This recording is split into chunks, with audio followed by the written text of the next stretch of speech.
आपणा सर्वांना ह्याची कल्पना आहे की आजची प्रेस कॉन्फरन्स ही कशासाठी बोलवण्यात आली आहे।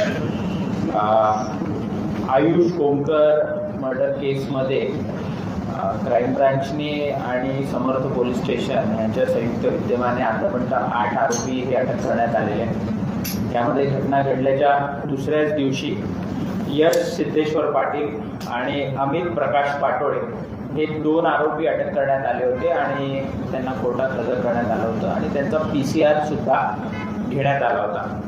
त्या व्यतिरिक्त काल अमन युसुफ पठाण आणि सुजल राहुल मेरगू हे 2 आरोपी हे अटक करण्यात आलेले आहेत। त्यामध्ये पहिली जी 2 नावं घेतली मी यश सिद्धेश्वर पाटील आणि अमित प्रकाश पाटोळे आणि अमन युसुफ पठाण आणि सुजल राहुल मेरगू हे 4 आरोपी या गुन्ह्यामध्ये ह्यांचा सक्रिय सहभाग दिसून येत होता। ह्याच्यामध्ये ह्या गुन्ह्यातले जे प्रमुख आरोपी आहेत त्यामध्ये बंडू अण्णा आंदेकर, तुषार वाडेकर, स्वराज वाडेकर आणि वृंदावनी वाडेकर ह्यांना सुद्धा काल रात्री आपण ताब्यात घेतलाय आणि आज पहाटे त्यांना पुण्यामध्ये आणून आपण समर्थ पोलीस स्टेशनकडे त्यांना हस्तांतरित केलेलं आहे।